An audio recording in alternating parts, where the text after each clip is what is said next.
Great. I'm out of the penalty box. Jeez. So I'm trying to keep my as a Jerry named Boom Sharka helping me not get not get in trouble immediately after coming back. Okay, so I found out this morning that three people were gonna come stay with me on Friday at like 8 a.m. There's gonna be three people, and one of them to be in this bed, one on the couch, one on the other couch. And then was like, okay, three people.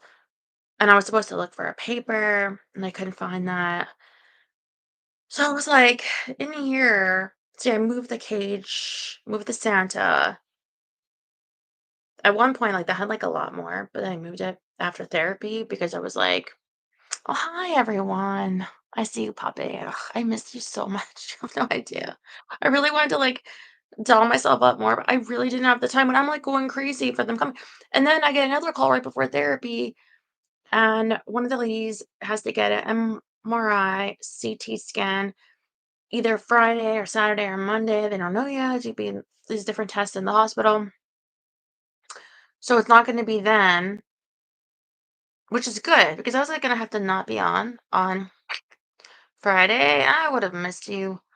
Um, you look lovely. Oh, thank you. I did lotion my legs this morning. You can't see it, but I did some. Bit of vacation. I made a coffee with cream. It's in.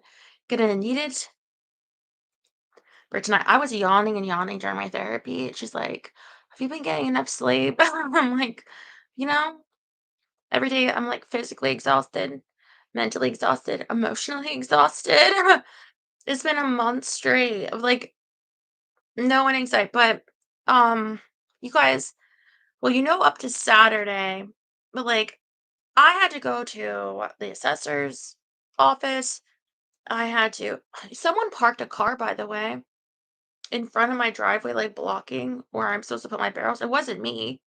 Um, I'm hoping it gets moved soon, but for the time being, I don't know how I'm gonna get my barrels around it tonight. I didn't put it there. Um, don't let me forget. Someone remind me tonight about that it's trash night. Jeez. What else? I have to deal with the real estate lawyer, but that's apparently like there's more to it. I have to order more, or it's gonna be for me, I think. Um, file. What is it called?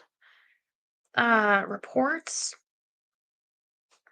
This was said to me just before the therapy, and then when the therapy happened, I started talking, and then I just cried, like just pouring tears, and I was like, I haven't been like this. Like, I I feel like I've been trying to just get by like trying to like hold that back and not think about certain things that are just going to hurt really bad. But talking about it was just like, damn. And so I was like so much crying, and then but anyway, I was able to get floor clear enough to put the blanket down, some things moved. I'm not gonna be on the bed tonight. Um, hopefully, okay, we got nothing visible here. Toys showing that could or toys like this, guys. That's what I meant. um, I know I didn't put on the bed that could be visible. Anything in a violation. So there's progress. Those drafts are definitely full. Oh, I missed you so freaking much. Ugh, God. Ring the bell. I'm back. um, okay. Where did we leave off? We're getting towards the end here. That book is like completely falling apart. But I found Outward Bound is the name of the next chapter, which is only like a couple pages away. And that's called it's called Outward Bound, what I just said. But we're still on Eloise. And Eloise was the girl that she, Lorette, was, and she's now in her later years. I mean, because I think she probably dies, from my recollection, in like her early 60s, so quite young. But for her life, we're we're walking toward the end. And I think she had just had an experience of getting an opportunity and kind of blowing it and finding her drunk at home. And um this but this woman, this young woman from the like theater school, always she seems to have a fondness for her. She's taken an um interest in her career and working with her. I think she sees a bit of herself in her. And so we're gonna pick up on that chapter. So I don't have any heels on tonight, but I took a long bath yesterday, so my feet are quite smooth and nice. So look at those. I pretend they're heels on, although I have heels everywhere. Okay, that's not visible. Okay, I just saw a picture and I'm like, that shouldn't be on camera. Please tell me it's not. And it's not. Okay. So she's yeah. With that,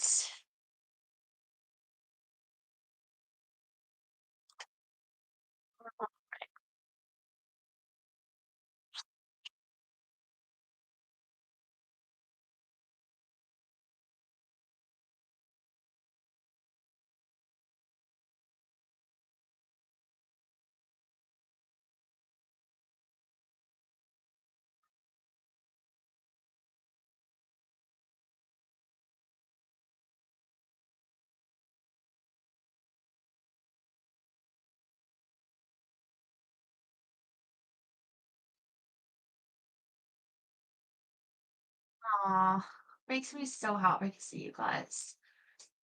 I have no idea.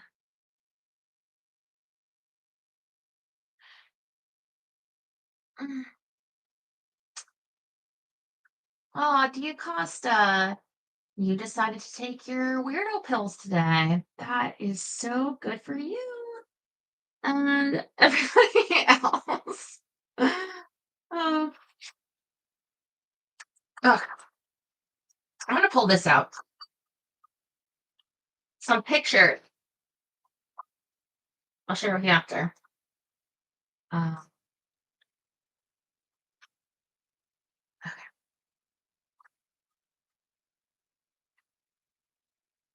And I am here. I know I'm ripping this book apart, but it's all right. I like falling apart. This is all that we have left, and some of it's not even. Um, some of it's just references and uh index. So actually, all right. Yeah, there's really not much left. I could probably count the pages by the end. Lorette's next two excursions into acting were tentative and inconclusive. Hope Lauder asked her to play at the Spa Theater, Saratoga Springs. The play picked for her was St. John Irvin's Mary Mary Quite Contrary. Lorette remembered Miss Fisk as being amusing in the role. Oh, I remember this part. Um, I believe we were okay. The review of her performance in this play. Okay. And the review says, sometime having elapsed since Lorette Taylor has been visible and audible to the Gotham playgoer, there is a chance to renew fond acquaintance this week. Are you renewing fond acquaintance with me? I am with you. Hey, Terry, your girl Morgan is crashing the out. Dude, are you watching? I told you to pick a guy. So, yeah. uh, anyway.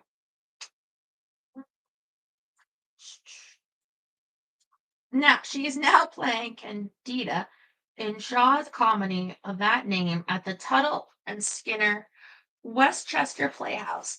It is a little difficult to discover just what her ideas about Shaw's second best heroine may be, for her performance is still in the tentative and submissive stage until the last act, when she takes command and suffuses the stage with the warmth of womanly acting. During the first two acts, she casually passes through the play.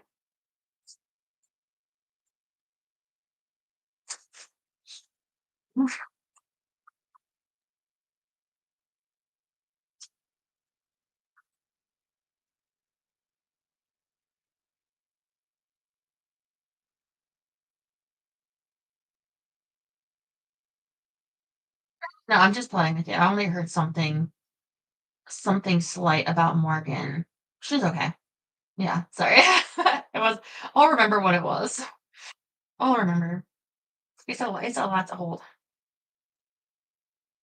The young people in tonight's audience were not seeing a great actress in one of her best parts or characterizations, but they had an opportunity to discover how liquid human speech can be when Miss Taylor pours her voice into it.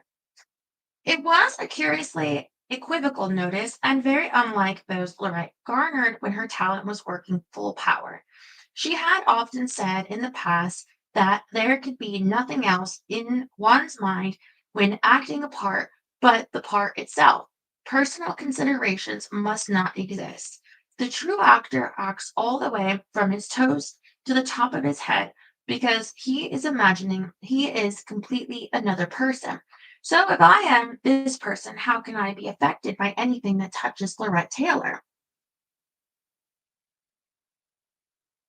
I mean, don't we all do that? Haven't you never done that? I told myself the other day, like I had to go to the bank, um, to pretend I was acting the part of someone who was not scared. Like, because if I'm not me, I'm somebody who's not scared, then how can I be affected? Uh, it is not too wide of the mark to guess that Lorette Taylor's Candida was affected by several things happening to Lorette Taylor. She was all too conscious of the fact that almost everyone had lost faith in her, that she had hurt Tuttle and Skinner, and that Candida was in part at least re- restitution to them. In studying herself as a woman, she gave only half of herself to the womanliness of Candida. At a week's end, when Tuttle brought her the modest check of the guarantee, she caught his eye in the dressing room mirror and said with chuckling delight, "Well, we did it. This time we did it." It was a human rather than a theatrical triumph, and at the moment, she relished it far more. I don't know why they keep saying like she was playing the part of a woman, the womanliness. I think like 0% of my time about being a woman. I am a woman. Like imagine if you're playing a part of a man and you're like, okay, I have to think about manness, the manness of this part. Like you are a man though. Like, what do you mean? I am.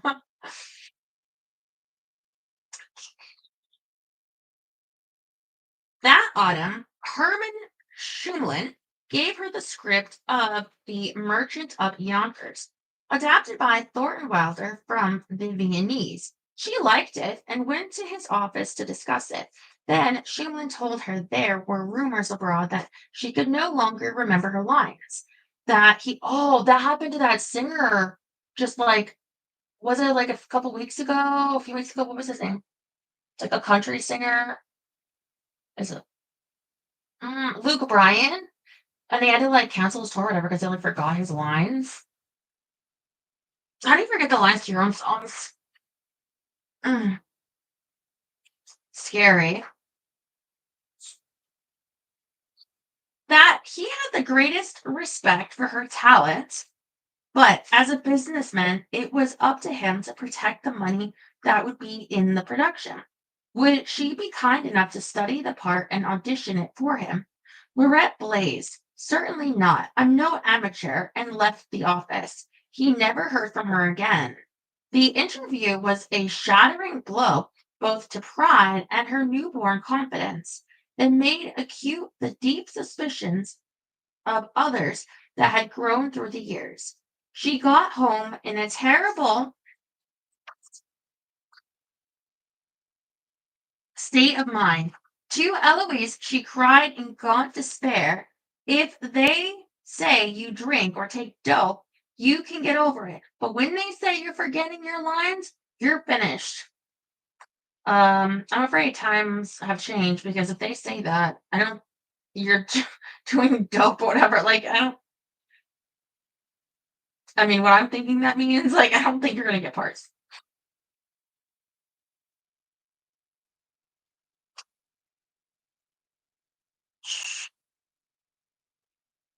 Mm.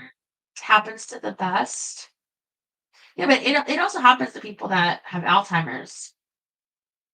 Although Daryl told me that, um, you're supposed to eat lard because lard has nutritional value, and that you're not supposed to have oil that's not lard. And you can eat you should be eating lard sandwiches because then it's good for your brain because your brain is supposed to have cholesterol. And so if you eat lard sandwiches, then you won't get Alzheimer's. So, just some advice from Daryl. I don't even know where to buy lard sandwiches or what that would even be, but there you go. And then you'll remember your socks. You can thank me later. Outward Bound. Bill Brady had been in show business a long time. His training had been the rough and tumble of the road during the 80s and 90s. The hardy nursing bed of many of the theater's great showmen. As a boy, he sold papers in San Francisco and was a peanut butcher on the Southern Pacific at the same time.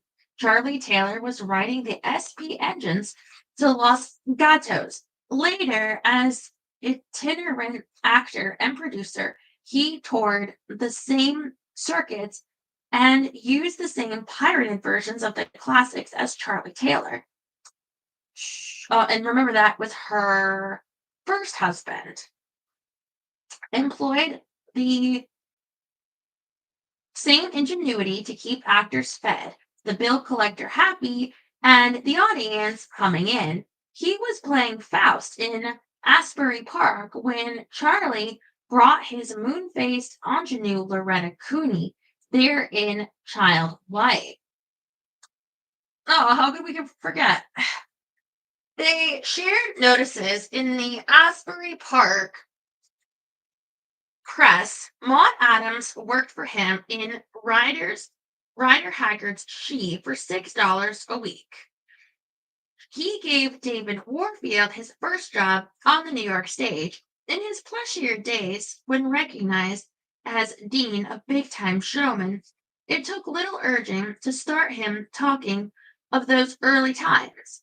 He loved the fight of them, the vigor and virility, the quality and fortitude of the show people who had been schooled in them and gone on to become the burning lights of the modern Broadway stage.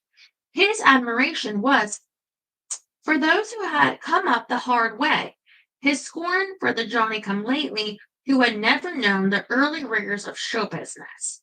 Like many a rough talking, rough acting man, he was a sentimentalist at heart.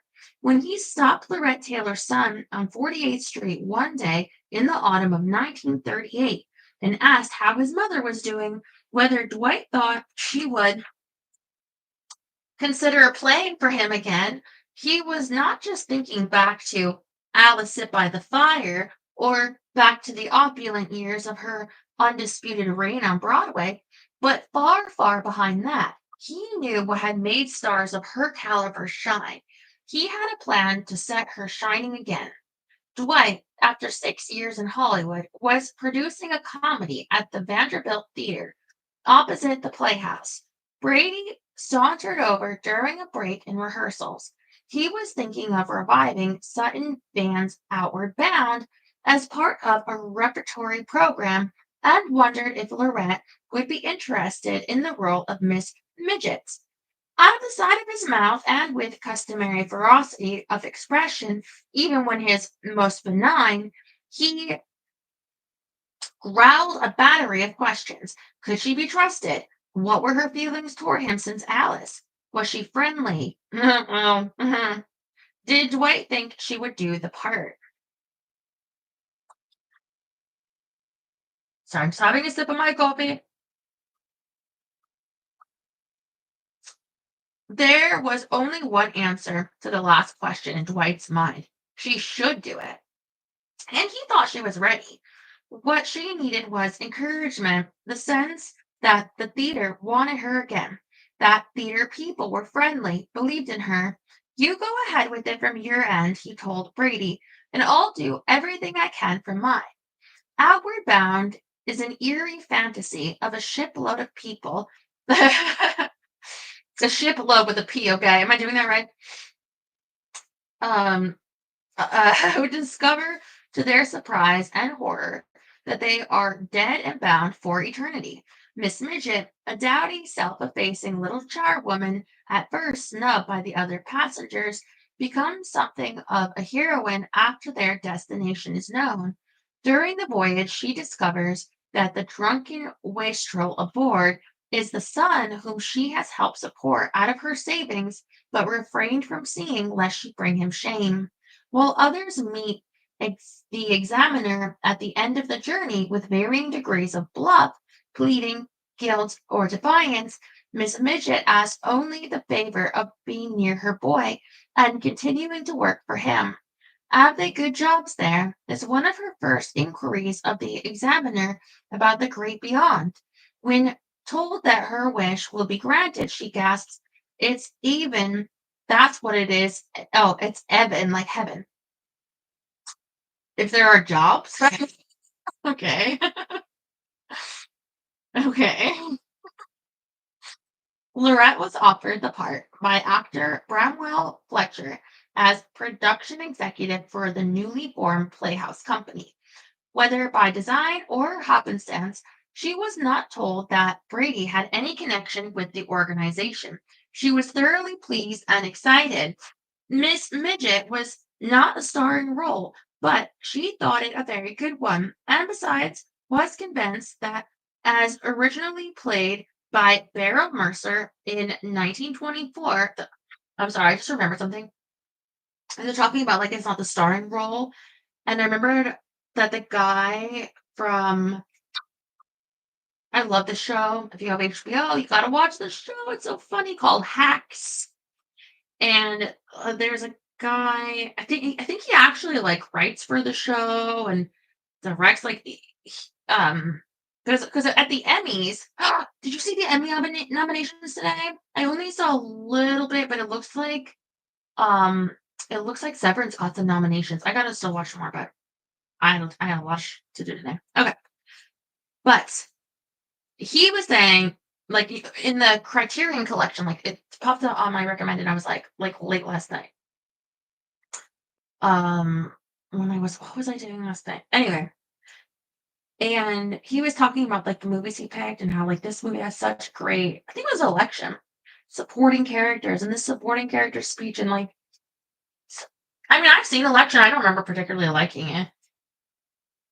Is that the movie where they talk about like your like asparagus and it's disgusting.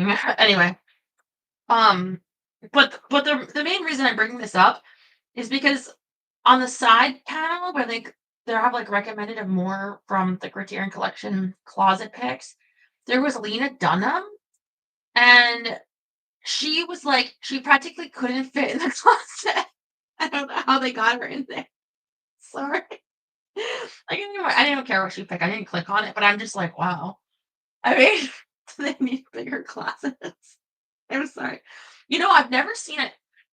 I was gonna say I never seen anything that she was in, but I did see that movie on Amazon that I guess she wrote.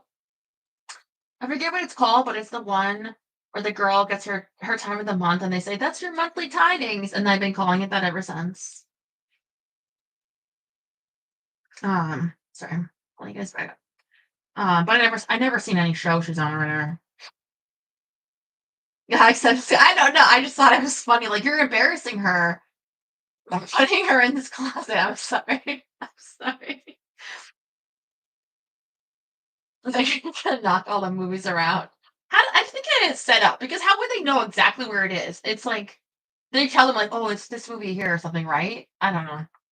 I It's so stupid. I shouldn't think about it that much.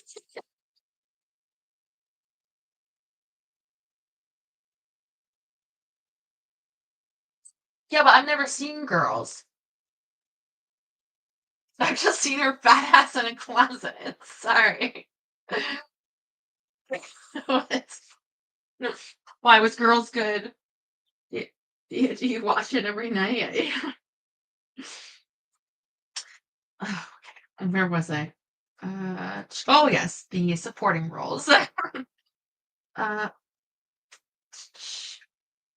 Further, she was delighted to learn that the company planned to establish itself as a permanent repertory organization, keeping its production on Broadway throughout the year.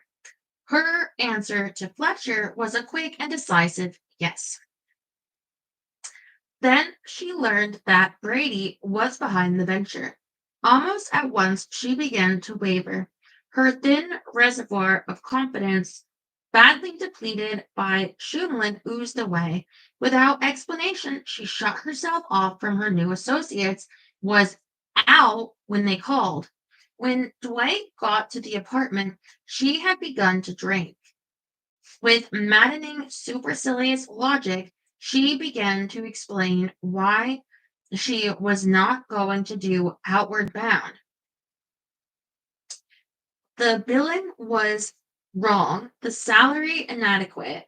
When she accepted, she had no idea Brady was associated with the company.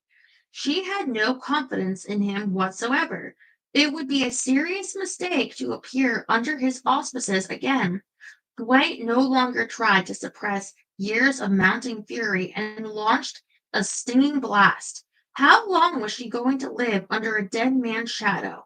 Long before Hartley died, she had torn herself to pieces trying to live by his standards instead of her own, and she was still doing it.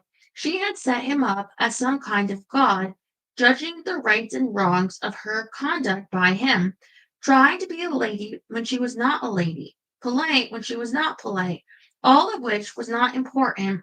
It was high time she realized that the power of the combination had not been in Hartley's education, his gentility, or knowledge of the art of good behavior, but in her own earthiness, her honesty, her closeness to the sources of feeling. These had been her contribution, and it was when Hartley had put these ingredients into place, like Peg and happiness, that he had been at his best. Think Severance had been nominated. All right, let's look it up. Let's look it up.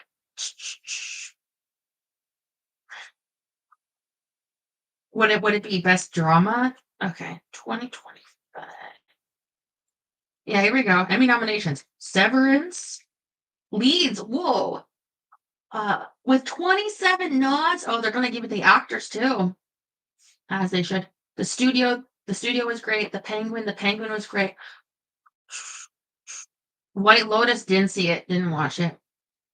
Sorry, but okay. HBO Max led the network tally at 142. Oh, Hacks got nominated again. People are upset because they won like 3 times in a row. So what?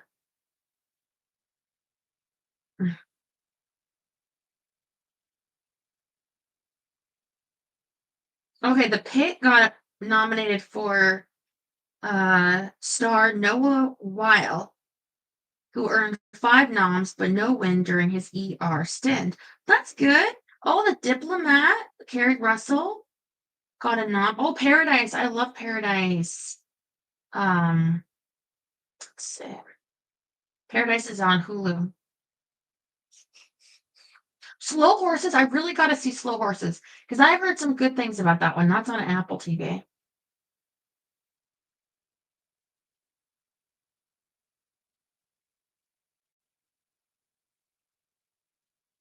Let's see. I don't really give you a list, but okay, here we go. Sterling K. Brown, Paradise. Gary Oldman, Slow Horses. How's Pedro Well, I mean, he was all right. It just wasn't in it a lot. Adam Scott Severance. Between him and Noah Weil, I mean, I I gotta say Adam Scott. I mean, I've seen both, and he plays 2 different characters. I mean, it okay. The Brit Lauer Severance, give it to her. Yeah, she's got it. She's got it locked. They're not gonna I mean, yeah, even Kara Russell, they're gonna give it to Brit.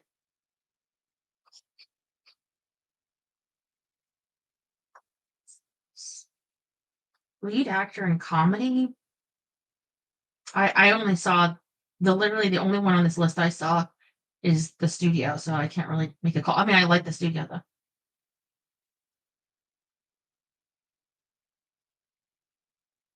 Uzo Aduba, I think, should get it for The Residence.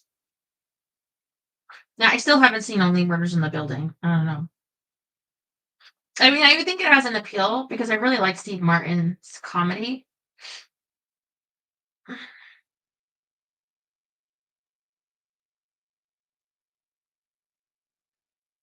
Oh, Michelle Williams Dying for Sex. I thought that was a great series, and it was consistently like number one when it was like most viewed, like or most popular shows, like on my main page on my TV.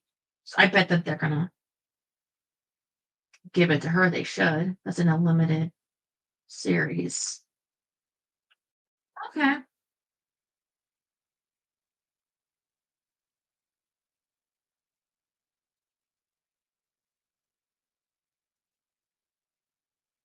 Reality competition program. Big Brother still not nominated. Anyway. Yeah, 27 nods for Severance. Pulling you guys back up. There you go, Jerry. You're right.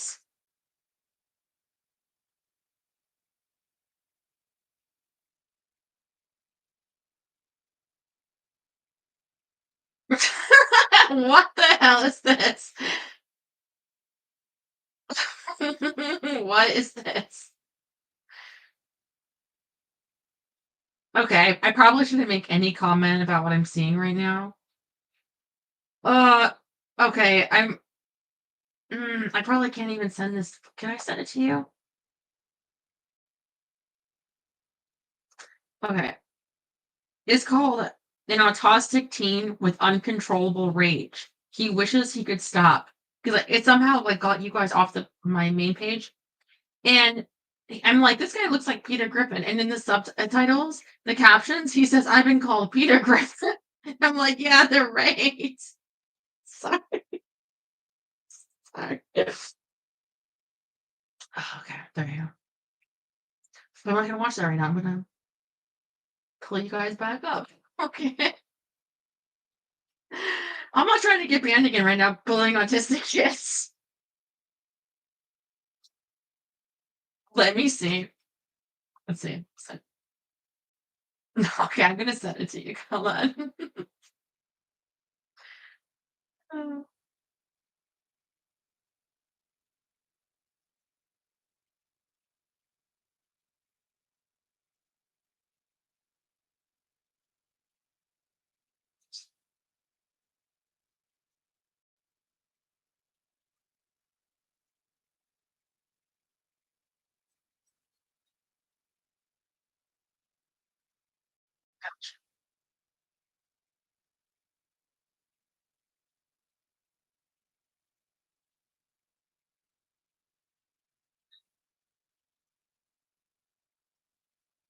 Sending it to all y'all.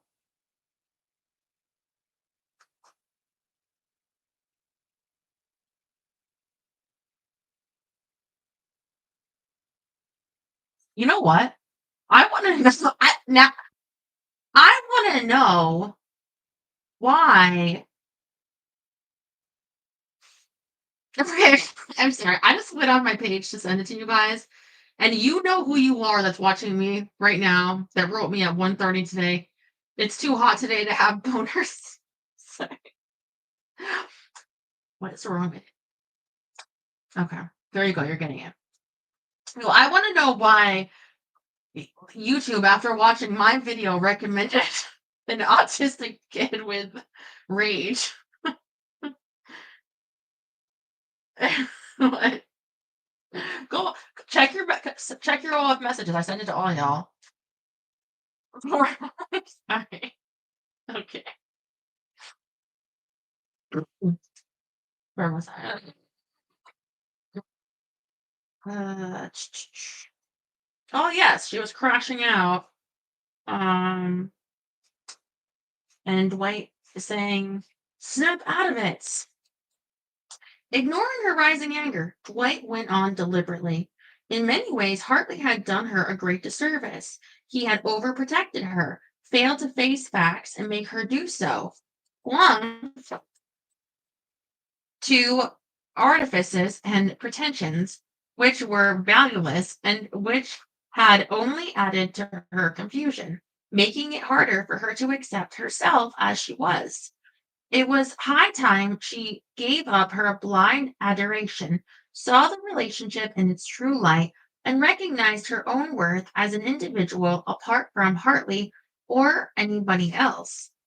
Laurette's fury broke in a storm of abuse. Why you traitor! How dare you talk about Hartley like that after all he did for you? How dare you call him?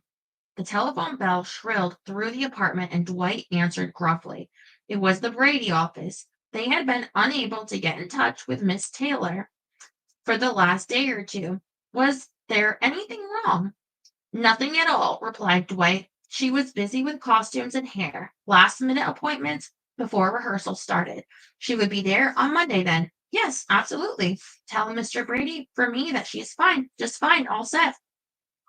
Now, said Dwight, hanging up, I've given my word to Brady.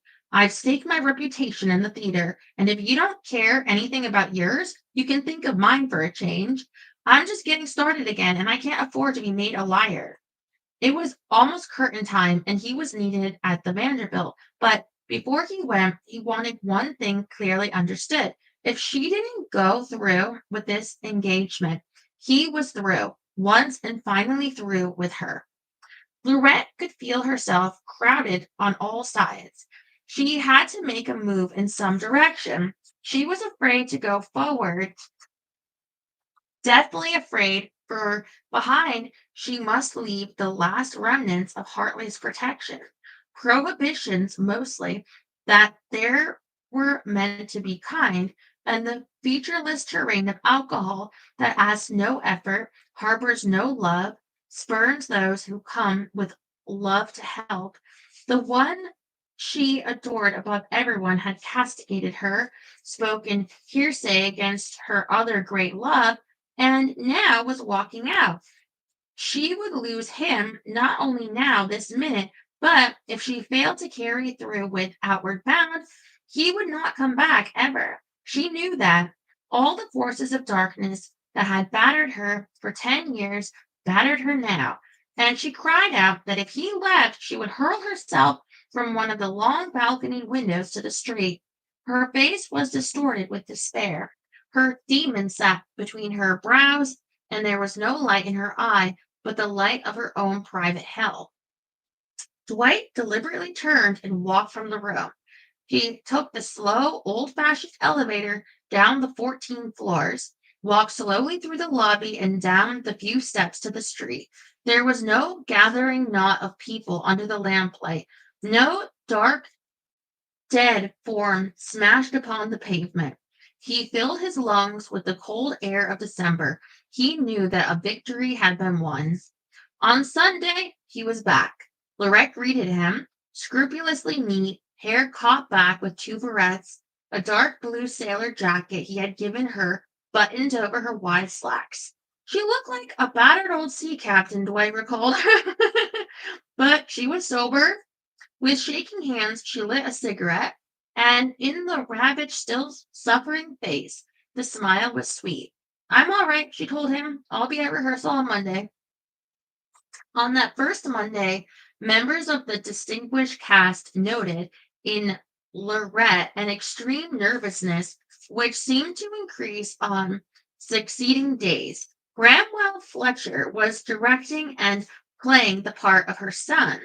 She found fault first with one thing, then another. She could not take direction from the stage. Hartley had always felt it was a grave mistake for an actor also to direct. Someone should be watching from the auditorium. After several days, there was a worried consultation with Brady, and Otto Preminger was brought in to take over direction of the play. Preminger already had made himself a reputation in America for handling difficult temperaments. He had been schooled in Europe in the best tradition of the Viennese theater, and while still in his 20s, had taken over the dramatic seminar in Vienna from the hands of Max Reinhardt. Hedy Lamarr and Louise Rainer had been his pupils. His first assignments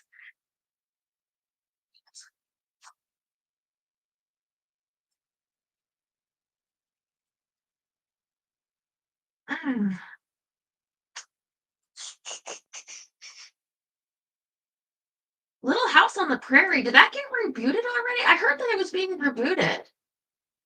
Um, I heard it from this older lady on YouTube, and she said, like, people, I think it was her that said, people said that it was too, like, old fashioned or of its time, but then actually it's very, like, politically modern. I don't know. I don't actually remember. I remember my mom was a fan, but I don't remember anything of the show. Yeah.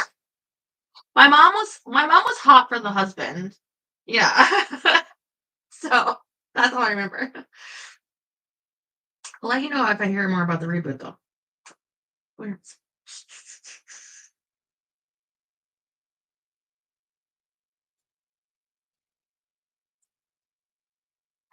His first assignment in the United States, to which he had fled when the totalitarian governments began to strangle all creative expression in Europe, was the direction of the declining and debt-ridden John Barrymore in a bit of persiflage called My Dear Children. When Barrymore stepped to the footlights in answer to the first night applause, his words were these: "The credit is due to Otto Preminger, who has been a demon of tolerance and a tower of patience."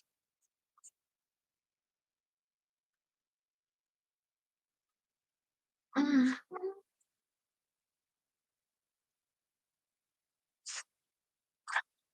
My mom? Did she like I never even heard that, so maybe not. My mom liked the show The Closer. Um, she had it all on DVD. I remember I bought her one season once, and I had a question. I was like, it was like at the Walmart, and I'm like asking like which season it was. So I didn't think it said on the box, and the guy just kept pointing to it and saying, "Complete this complete season." And I was just like, "Yeah, but which season? Complete." It's like, I hope this is right. I don't know if it was right. But I remember she liked that show.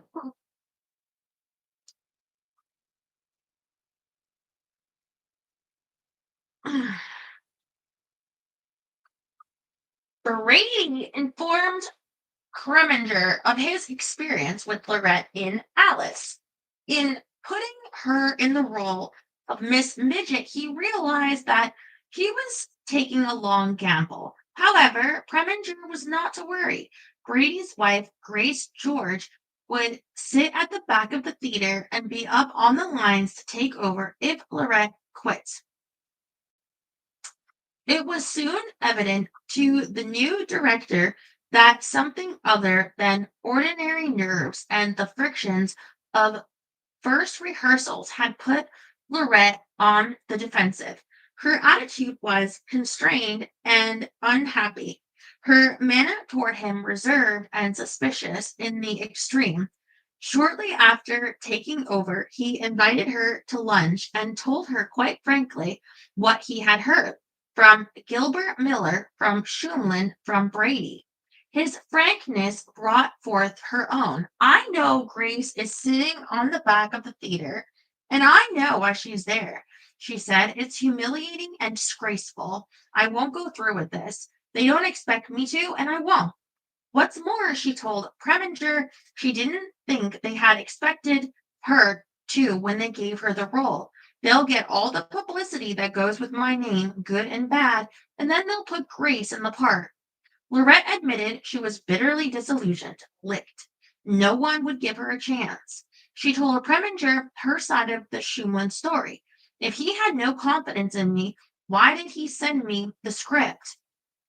And if he sent me the script, then he must have thought I could do the part. And now Grace, hiding in the back of the theater, learning the role of Miss Midget, it just wasn't fair play.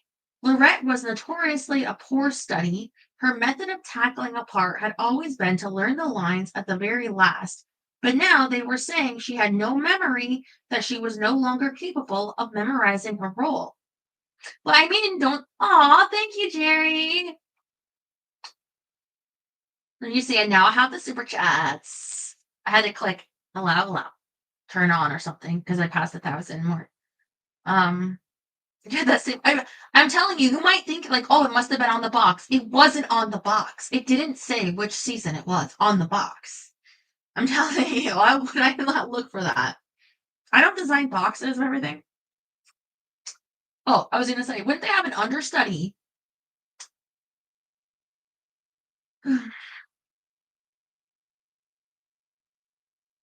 Look, said Preminger with quiet authority, I'm in charge now. I assure you, no one will play your part but you. I will see to that. No one will study your lines. There will be no understudy. But if I do this for you, you must come through for me, he added. I will give you all the cuts and changes. Take them home and don't return until you know your lines. Whether it's a few days or 2 weeks. When you have memorized every word, come back. In 3 days, Lorette was back, letter perfect. The other actors were still reading from the script. It was a psychological boost of inestimable importance. From that time on, Lorette was at every rehearsal, keenly interested, friendly, enthusiastic. Preminger let her give suggestions freely, took her to lunch, discussed scenes, actors, production, details, large and small. In every possible way, he tried to promote the sense of her importance to the production, of his complete confidence in all matters. She throve on it. It was like the old days with Hartley. Their views on acting were amazingly similar. The Viennese trained director and the melodrama trained Lorette. She had an uncanny ability to put her finger on a central weakness of another actor. Preminger recalled, and she could be very sharp about it. Then he added with a smile, she was not in any sense a mild woman. As to her drinking, it would have been quite hopeless to approach her with a promise me you'll be a good girl technique. There was a demon in her that would not be boxed like that. It was in part what made her so weird on the stage, surprising you with unexpected phrasing and accent. The fluid, the unexpected, this was the nub of her inspiration. To approach her with a program of being good, of never touching another drop, was to try and box her demon. She would never allow it. I knew this at once. Lorette called him Monsieur Printemps, kidded him about his still heavy Viennese accent, imitated the wiggle of his fingers over his head when he grew excited about some new idea. She was happy again. The theater was at as it had been in the days long ago. Grace folded her tent and quietly stole away. There was no understudy for Miss Midget. As the day of the opening approached, Lorette seemed confident and untroubled. At dress rehearsal, she was satisfied to see that the mechanics of the part were right without giving a performance. Eloise at the theater each day helping Bramwell Fletcher with incidental producing chores had yet to feel the full power of Lorette's genius. So, for that matter, had Preminger the day of the opening, he called an early rehearsal and kept the company at the theater most of the day. Lorette protested Hartley never had more than a line rehearsal in the morning and dismissed the company. Preminger considered this gravely. I think it is better we do it this way, he said quietly. Fletcher had several tasks for Eloise outside the theater, but she refused to go. You can fire me if you want to, she said, but I'm not going to leave Lorette. At 5 o'clock, the company was dismissed for supper. Lorette and Eloise had been going to and from rehearsals in the subway to save money, but Lorette considered this occasion sufficiently momentous to throw caution to the winds. This time we take a taxi, she announced. My luck can't be bad forever. By the time they were home, she was sick with nerves, but dined well on rare steak, as Hartley had taught her. The tension, she told Eloise, was not because of any doubts about herself, but a reflection of the tension she anticipated on the other side of the footlights, as to whether she would go through, and the worry lest this tension affect the other actors. By the time her makeup was on, however, she was calm. In pork pie hat, black alpaca cape, and tippet of fur, holding a capacious knitting bag, Lorette made her entrance, backing cautiously through stage door left. Most of the cast was assembled on stage and had received their hand. On sight of the nondescript little figure sidling backwards through the door, the audience burst into thunderous applause.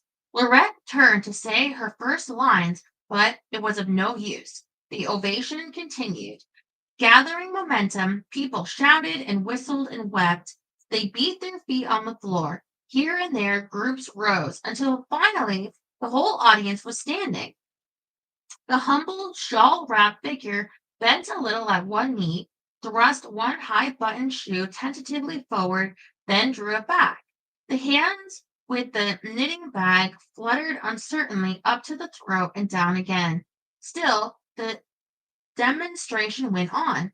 It was obvious that Lorette was shaken, shattered almost, by the prolonged ovation, but also evident was the delicate poise, the established inner equilibrium of the artist that cannot be swayed by emotional turmoil within or without.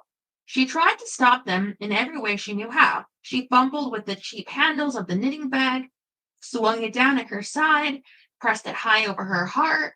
Her hands moved in small patterns of humility and service, essentially the gestures of Miss Midget, but it was hopeless. A floodgate of welcome and homage and rejoicing had opened, and the audience could not stop. For 10 minutes, shock waves of sound buffeted the tiny figure on the stage. Oh, I have some cute capes, actually. They are nice if you buy vintage, but also I was thinking about the alpaca of the cape. I don't know if I've seen an alpaca cape, but I remember at a estate sale, I had like a big alpaca rug in like with the alpaca like on it, and then like alpaca like stuffies made out of alpaca fur. I don't know. Like, I don't know what the deal was with this house and alpaca. I don't know. It was itchy. And I feel like if I had a rug like that, Rex would have destroyed it.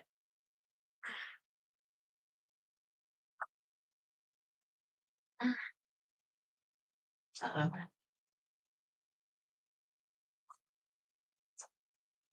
Mm.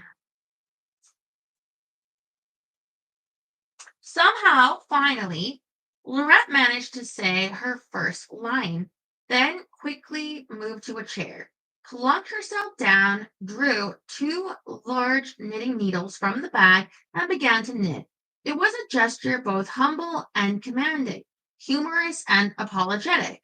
The tender and moving quality of it reached out like a quieting hand and drew the audience ever so gently under the spell of the self-effacing Miss Midget.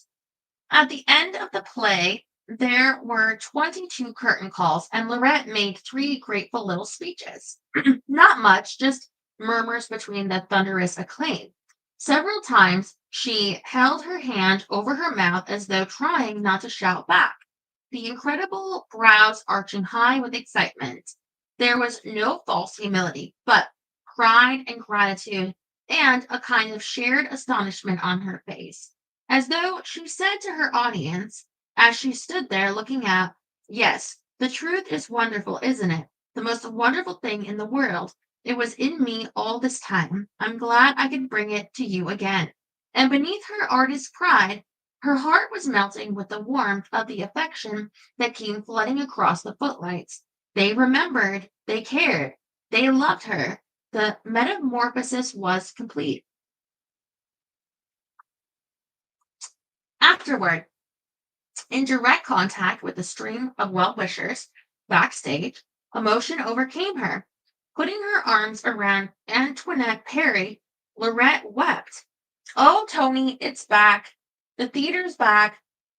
Later, walking to their home for supper, arm in arm with Vincent Price and his wife, the lovely Edith Barrett, she said it really wasn't a very good performance.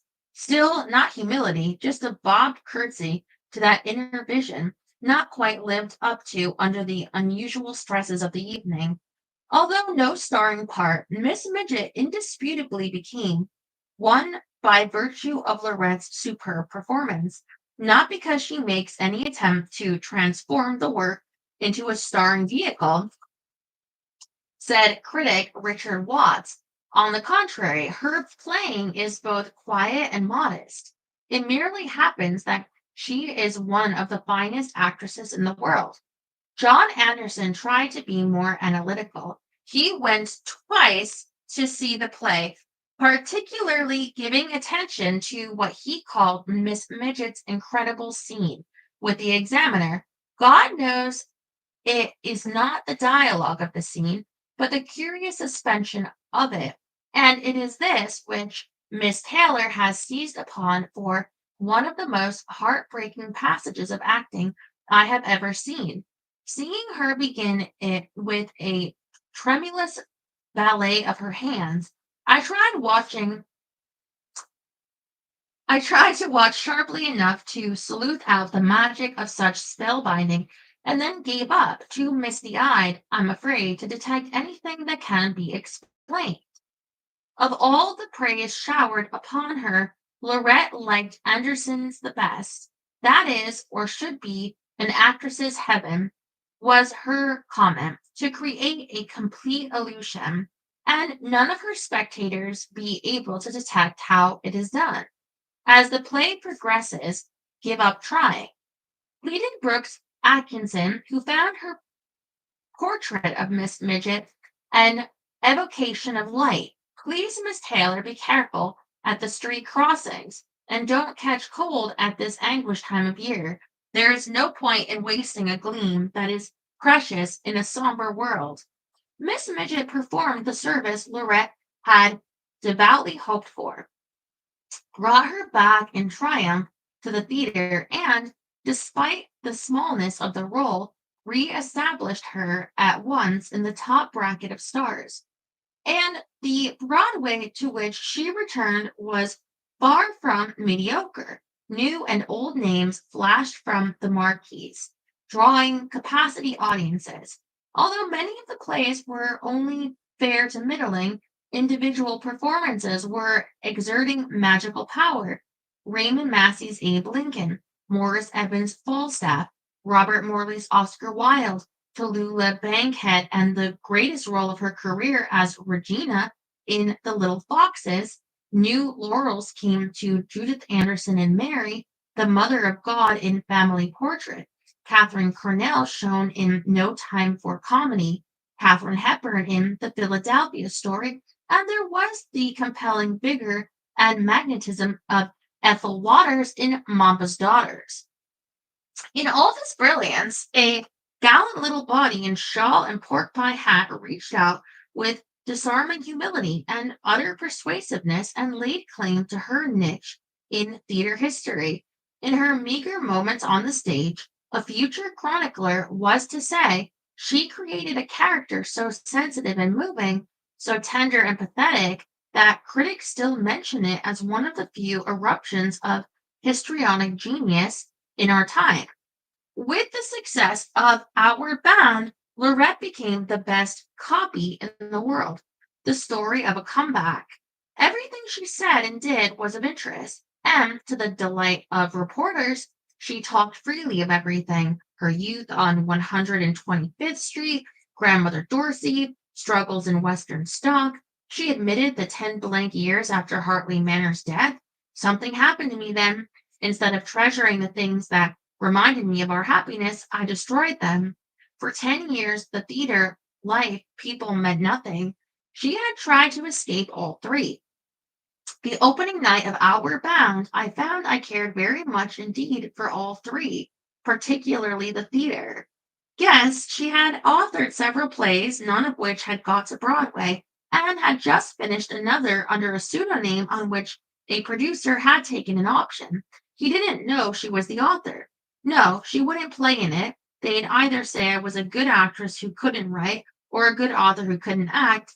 I wouldn't give them that chance. And yes, certainly she intended to act again, but this time I want to find the play as well as the part.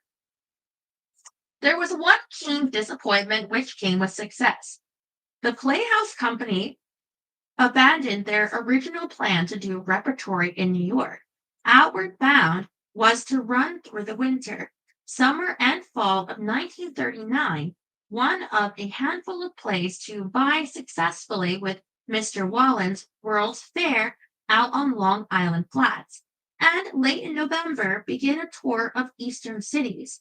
It seemed Lorette was never to attain her dream of repertory in New York. In the spring of 1939, she received the Barter Award for the season's outstanding performance, which was presented by Miss Franklin Delano Roosevelt. In January, however, had come the honor she treasured most, an invitation to give a command performance at President Roosevelt's birthday celebration, to be followed by supper at the White House.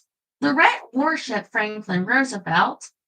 Here at last was a man in high office of incomparable charm and humor, who used his facial muscles, had a gorgeously flexible voice, and was a raconteur and speaker of rare brilliance. He was her ideal. There was a distinct tremor in her voice at the conclusion of the show as she stepped to the footlights to salute him with "Happy birthday to you, happy patriot," a tremor which had perceptibly deepened when she realized she was within one word of outsmithing her hero with "Happy birthday to you, happy warrior." As time for the White House supper drew near, each member of the company gave way to nerves in a different way. With the bravado of the desperate, Lorette announced that she intended to tell the president two funny stories, both against himself.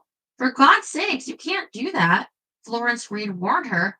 "Oh, yes, I can," Lorette retorted. "Look where Nell Gwynn got with Charles II, telling him funny stories." If she heard another voice under her own determined accents, "Curb your sense of humor, Laurie, have respect," she did not heed it. When supper time came, the company and other guests gathered at the entrance of the dining room. There were 10 tables, and there seemed to be no place cards. Lorette had hoped for a buffet supper, where she could bring a plate to the president and in that way sit beside him. Now she did not know how to accomplish her goal, as there were no stars in the Outward Bound aggregate. Miss Roosevelt might solve the problem of precedence by asking the guests to seat themselves. Lorette thrust her right foot forward, determined to run for it if this happened. "Dignity, Laurie, that word with the porcupine quills, Mr. Manners, the divil take it." "Miss Taylor," said Miss Roosevelt, "will you kindly sit on the President's right. I thought I read that at first. Will you kindly sit on the president tonight? I'm like, wait, what? Why would she say that? Sorry. I mean, I've never met a president. Have you met a president? Because, like, for political rallies, I know they come to so many towns. You have the opportunity. Um, I would like to meet a president before I die. I think it might be cool. I mean, a former president or something. But yeah, because being in California is not very swingy. You don't really. They can't go everywhere. You know, met a low level royal. It's more than me. Well, I guess I met like Congress people or whatever, but um, I, political events that were local, but not on that level. But I think if I did meet a president, I would show respect.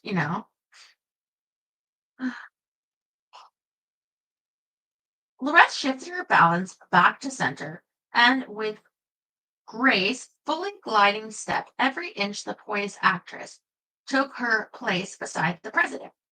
Otto Preminger, who sat at the same table, told how, pale and excited as a child, she scarcely took her eyes from Roosevelt's face during supper.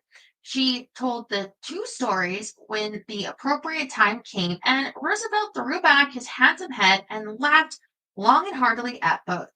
Nell never made Charles laugh more, she would recall proudly. If the spectral Hartley were still around, he must have smiled, for this was the essence of the Laurie whom he loved. After supper, Lorette, in fascinated pursuit of her hero, failed to note the other guests mounting a broad staircase and instead virtually crashed her way into the small private elevator which carried Roosevelt and his wife upstairs to the president's study. Mortified by her mistake, I feel like that's something that I would do on accident. She pressed her ample person against the elevator's wall and managed to stammer, "I'm so sorry, Mr. President. I thought the others were following." Gravely, the president replied, "I think it is delightful of you to ride, Miss Taylor, when you can walk." And the next chapter is called The Scolding Hills. And it begins with an excerpt from The Cocktail Party by T.S. Eliot. "You simply do not understand innocence. She will be afraid of nothing. She will not even know that there is anything to be afraid of. She is too humble. She will pass between the scolding hills, through the valley of derision like a child sent on an errand, in eagerness and patience, yet she must suffer." I don't know what that is, the cocktail party, but there you go. The 5 years following Outward Bound were, in some ways, the most difficult of Lorette's life. Now she wanted to be in the theater, but could not find the play. There was no money. Her extremely modest salary had gone to pay long-standing debts, provide for barest needs. Lorette had never put a discount on her talent, and she did not now. She was deeply shocked while in Chicago to see John Barrymore in My Dear Children. I can't bear to see him exhibiting his decline. She cried to Ashton Stevens. It did not matter that, as a man of honor, he was expending the last ounce of his strength to play incalculable debts. It was beyond her imagination to cheapen and hold up to ridicule God given talent for any reason whatsoever. She was empathetic about her own. Hers was not to be wasted on inferior plays or find an easy vehicle in which to display herself. To those who urged a degree of compromise to keep her busy and happy in the theater and financially solvent, her answer was adamant and final. No, this time I must come back at the very top. I must have both the play and the part. This was the iron in Lorette's soul. It had carried her over many a rough route, and now it was to take her to the summit. There was no scarcity of scripts. They poured in. Nothing but pipe smoking, tobacco chewing, horrible old women was the way she described the parts. I don't have to play that sort of thing. I can wait. To Preminger, she confided, slipping momentarily back into the comforting world of illusion. Harley left me an annuity, so I can afford to wait for the play I want. Guthrie McClintock sent a script, urged her to do it. You'll make the play, Lorette. I'm tired of making the play, she replied irritably. I want the play to make me. Sounds like she's scared. Sounds like fear that you'll like make the wrong choice or something. So you do nothing. In the meantime, she and Eloise had resumed their Spartan life. Lorette was at her typewriter every morning at 9. Spurred on by the interest and advice of Doubleday's Thomas Costain, she began reworking her novel. Also, she was continuing her recollections of famous people. When Eloise obtained a few small acting jobs out of town, Lorette journeyed to the tryouts. Theater people, Ruth Gordon, Richard Aldrich, Charles MacArthur, welcomed her warmly, sought criticism and help, prodded her with the universal query, Lorette, in heaven's name, why aren't you acting? The answer was always the same, because I can't find the play. It was known that she was practicing her philosophy of moderation in drinking, but how well, no one was quite sure. The Bush Paquettes, husband and wife, after seeing Outward Bound, dramatized Embezzled Heaven with Lorette in mind, but the Theater Guild was weary and decided on a wait and see policy. If Lorette was aware of the skepticism, she gave no sign. Salary offers consistently below her worth were the cold shadow of this skepticism, but the shadow in no way dissipated the bright inner knowledge of her supremacy as an actress. She waited. With the Japanese attack on Pearl Harbor on December 1941. I'm sorry, but is it December 9th or no, December 8th? Was it? That is a day that will live in infamy. Mm. The lives of most Americans changed abruptly. Lorette's was already austere, cut to the bone in luxuries and superficialities. Eloise became a volunteer hostess at the stage door canteen, later took a paid job, working long hours, and Lorette was more than ever alone. She plugged away at her writing, participated in a number of war loan drives on the radio, coached young drama students. There was a dogged fortitude like Bridget Dorsey's, which became more and more evident as the dreary years went by. And like Bridget, Lorette kept her troubles to herself. Bridget is, of course, her mother. December 7th. Sorry about that. Mm.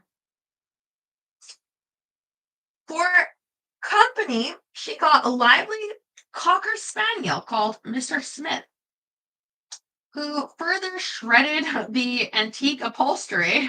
Sounds like Beulah and ruined the rugs. One morning, Eloise got a call to come at once. Mr. Smith, Lorette announced abruptly, is having a fit.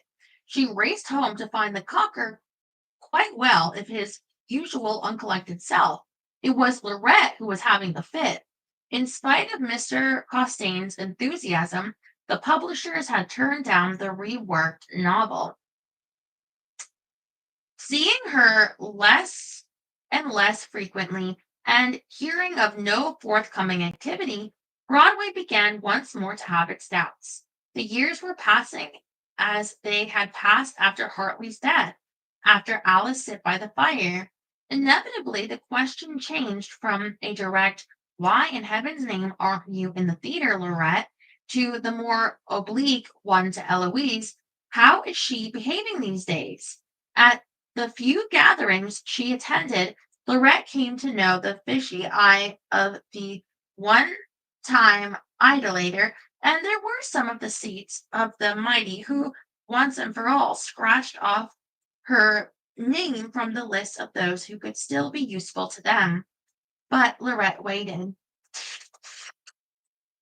At Hotel 14, her bedroom closet held only the necessities of a wardrobe, and the jewel case given her many years before by Hartley contained a jumble of cheap costume jewelry.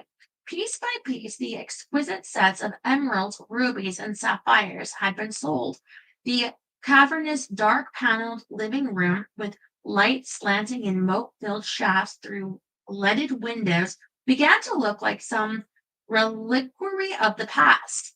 Ben Ali Hagen's large oil portrait of Lorette, elongated and elegant with Michael on her lap, reflected the style of another era. The photographs of favorite actors and others, some of the most famous faces in the world, were stained, neglected frames held together by tape, glass fronts broken or missing. The rich antique brocades of the enormous Italian chairs were tattered and worn. Gazing sorrowfully at them, Lorette exploded to Eloise. I can't cover them in gingham, god damn it. All around her and in her mirror was growing evidence of the attrition of the years. Her robust health was gone. An unhealthy fat clung to her bones. Despite the success of Outward Bound and the creative readiness of her spirit, she was in danger of sinking into the pathetic twilight of the old actress, poverty, illness, and obscurity. But she waited. Her interest in young drama students did not lag. She coached at the American Theater Wing and directed several productions, though she was learning a patience in teaching which she had not possessed before. Her tongue remained sharp, her tutoring direct and succinct.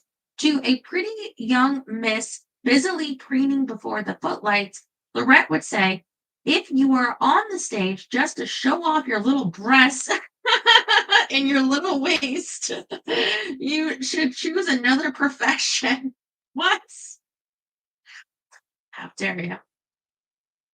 To a neophyte, overly conscious of awkward arms and hands, don't cuddle the furniture. She sounds like Joan Rivers. And to another who has studied posture and is busily striking attitudes, never be graceful on the stage. Never think of the way you are going to sit down or get up. Just do it. And to another bent on exhibiting a basic likableness, don't try and curry favor with the audience. You must do what is true to the part and stand or fall by it. One night at the Chamberlain Brown Drama School, a young girl playing a scene from Peg on My Heart blew her lines.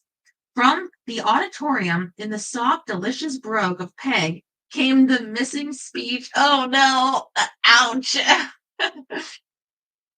It had been over 20 years since Lorette had spoken those words in the theater. When Marguerite, who had remarried and was living in California, wrote early in 1943 that she was expecting a baby, Lorette's response was immediate. Oh, thank you, Rob. Thank you.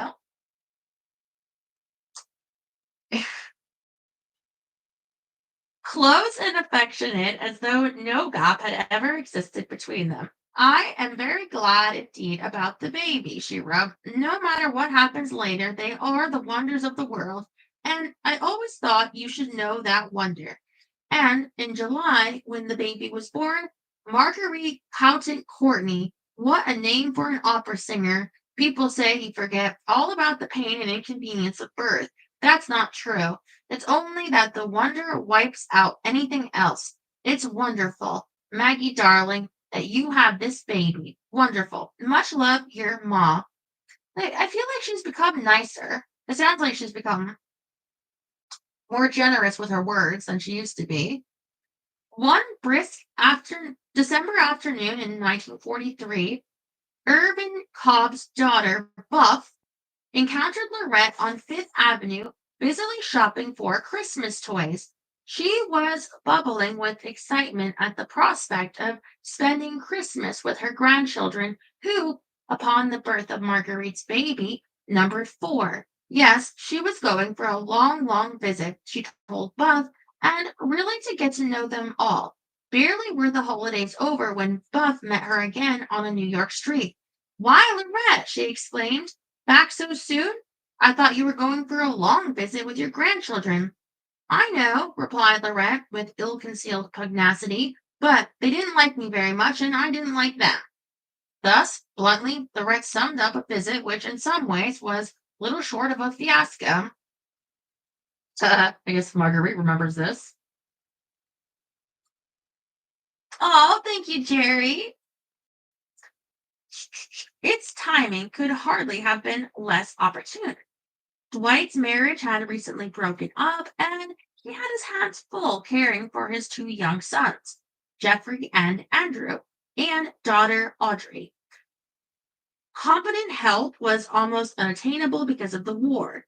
Gas rationing made it difficult to get around, and with her son working long hours at the studio, Lorette was perforce largely isolated throughout the day with the three children. Try as she would, the role of grandmother fitted her not at all. Instead of being gentle and sweet and affectionately discerning, she challenged her grandchildren's ideas, pried into their minds, badgered them for entertainment when their father was away, competed for attention when he was home. She was more like another child, some grotesque contemporary who had bullied her way into a position of power and was demanding an allegiance they found no reason to give.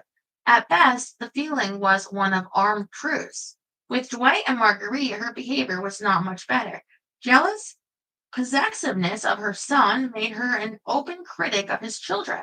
The old unreasoning competition with Marguerite still operated, although now the gaze would slip impishly sideways, the gamin ready for a chuckle now that such behavior no longer called forth the princess complex. It was a good natured relationship with a knockabout sense of fun and fellowship, but the depth and warmth and tenderness of it had been lost long ago.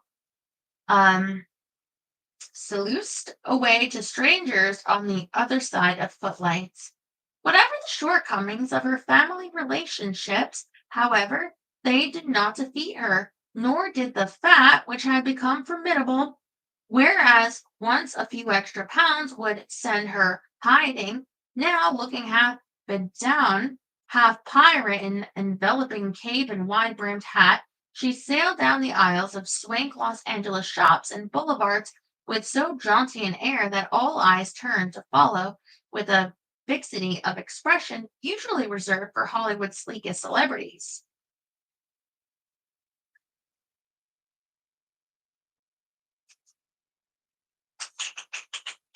She saw old friends Hedda Hopper, Elsie Janis at her specific request. Marguerite asked King Vidor to cocktails. If conscious of his deep shock at her appearance, she gave no indication but told her stories, fluttered her hands, and flashed her beautiful smile, dominating the occasion with the old dynamic charm which still managed to triumph over the barricades of gross flesh. There were several conferences at the studios, but after each a vacuum developed. A producer sent a Clifford Odette script, which Lorette liked enormously, but as soon as he saw her, the producer cooled. Privately, Dwight was told what he already knew. There was no photographing that amount of fat. In despair, he burst out to his mother. You say you want to act, but how in God's name can you expect to act looking like that? So rude. Is she drinking again? I mean, I guess I'll do it. Mm, mm. You're neither hippie, nor busty, nor jowly. Just cylindrical, like a snowman. Sorry. It isn't even the Marie Dressler kind of fat that you can use in character parts. Jeez. What about part of like the Michelin Man? I don't know. These people are rude. Lorette was momentarily nonplussed, then shot back. But what can I do? I eat nothing, and I still get fat. It was true. She had lost her magnificent appetite. Food no longer interested her, yet her enemy sat on her bones, seemingly in a final triumph. Bored and restless, she began to drink large amounts of beer, the alcoholic beverage to which she now limited herself. It increased the bloat, but the drinking seemed in no way compulsive. There was a resilience of spirit, the resilience of one who sees clearly a goal and holds unshakably to a path, despite all obstacles besetting the way, pressures, defeats, failures that once had her on the run, failed utterly now to shatter her morale. In spite of all its difficulties, the visit was a period of integration. It was a period of acceptance of the bleak limits of her ability to succeed in family relationships, of her lost looks and youth, of her own standards of conduct without reference to how well or ill Hartley might think of them, and she accepted with amazing philosophy the general indifference of the movie moguls of Hollywood. It could have, and very probably did, occur to her that she might never be given another chance to act in a play or a motion picture worth playing. It could very well have occurred to her that she was in serious danger of professional extinction, but she was undaunted by any of these realizations and conjectures. The clue as to how she felt is perhaps to be found in a letter written to Marguerite after her return to New York. She spoke of the wonderful time she had had, her concerns for Dwight and his broken home, her companionability with Marguerite, and joy over the infant, the one grandchild spared Lorette's competitive aggressions because of tender age. Then she wrote, I drank more than I have for years, but I felt fine then and now, and not afraid. That's what used to kill me, being afraid. It was the older rat who had met Buck on the street and discovered or delivered the callow appraisal of her grandchildren. But it was the new Lorette who, on hearing that her lifelong friend Irvin Cobb was dying, went and sat by his bedside. It threw me back a little to that time of waiting at our house, she wrote, but she kept on with the visits nonetheless. I hope mine comes in the ocean quickly, and no one finds my body. Have you seen a guy named Joe? That's my faith since Hartley died. Do you see it? It's a wonderful picture and a wonderful faith for Christian or heathen. Again, Lorette was showing an emotional stability, this time in the face of illness and death of which she had been incapable before. There were many things of which she was now no longer afraid, and that was a good feeling, the feeling of being fine and well. Dwight had made it abundantly clear that Lorette had one problem and one problem alone. From New York, she peppered him with wires about the Odette's script. Had they cast it? Had he heard anything further from the producer? She got no replies. Instead, he sent her the name and address of a New York physician who had been recommended for his success in reducing overweight patients. The financial arrangements were taken care of. All she had to do was present herself for a course of treatment. After that, there would be time enough to discuss parts and plays. On St. Valentine's Day, with only grudging good grace, Lorette set out for the offices of Dr. Paul DeSanto. Dr. DeSanto was dark, good looking. He combined a quiet, friendly manner and nice sense of humor with a delightful freedom from professional pomposity. Lorette liked him at once. He found her condition mainly glandular. Under his careful medical guidance, she lost 50 pounds within a few months. Jawline grew firm, and enormous eyes with a new sparkle began once again to dominate the curving upward lines of the face. Eloise thrilled to see her stride from the doctor's office as though she had found there not only health but hope and optimism. Still, there were no plays and no money. Script after script came into her hands, but she was appalled at the poverty of language and ideas, at the coarse, horrible old ladies held up to her as worthy successors to the clear souled Miss Midget. She was redoing and reject the rejected novel for the third time and adding to her reminiscences of famous people. My fingers are calloused and weary from writing on stories that lately haven't turned into money, she wrote Marguerite. In the fall, Eloise went off on the road in Mary Coyle's Chase's Harvey, which was to introduce a 6 foot rabbit to Broadway and bring back old time vaudevillian Frank Fay in the greatest role in his career. But for Lorette, it seemed that all her effort, all her slimness, all the waiting was for naught. The play, the part, did not come along. She was ready as never before to exercise her full powers as an artist. Guilt, remorse, self deception were behind. Even her claims to a place at the hearth of human affection were modest, and she did not press them.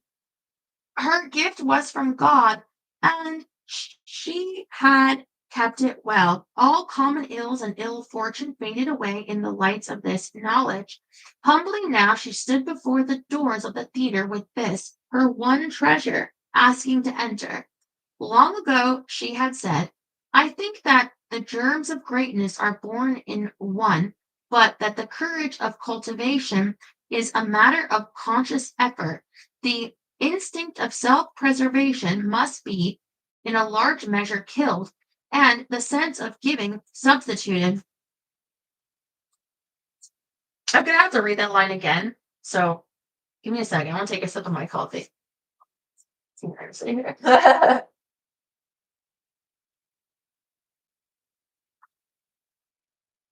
read it slowly so I understand what she's saying. I think that the germs of greatness are born in one, but that the courage of cultivation is a matter of conscious effort. Well, so something can be born, but to turn into something, you have to put effort. The instinct of self preservation must be in large measure killed. So it's just some amount, you know, has to be not, you can't 100% look to preserve yourself. I mean, she's not saying fully not, but like, because I get this. And the sense of giving substituted. See that part.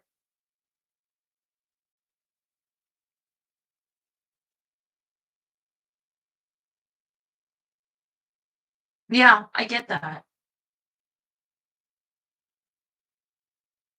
Because what, yeah, it's a so, because what do you replace it with? If not love for yourself, then in her hands was the gift to be given. Surely the enigmatic future would grant the last shining wish of this battered child who stood so unafraid upon its doorstep.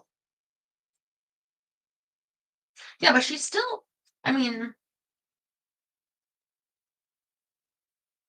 the next chapter, The Glass Menagerie. This is, I think I've heard of, is like her most famous. And I suppose we'll get to that tomorrow. We're about done. We may even finish tomorrow. I mean, maybe not. We'll see. Maybe it'll come out early tomorrow so we can finish it. Or actually, if I look at what I did tonight, there's probably less tomorrow. So yeah, we're gonna finish this tomorrow. And then we'll do the pictures. That'll be good. Okay.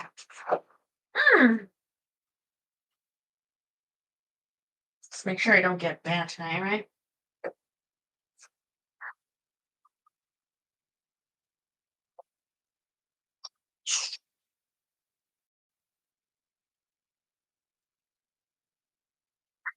I love how Marguerite is like, talking about the trip, it's like, Marguerite, you just want to say, like, she was a bitch, right? She was a royal bitch.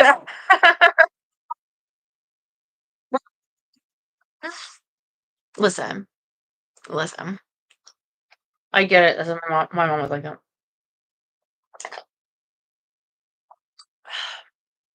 Oh, thank you, Jerry. It's great to be back. I'll try to look more presentable tomorrow, but I should still have some more time before they come. So it was all like a rush today because I'm thinking they come on 8 a.m. Friday. That gives me one day, and just calculating how much energy I could possibly have, it was like I have a lot to do. So I love you so much.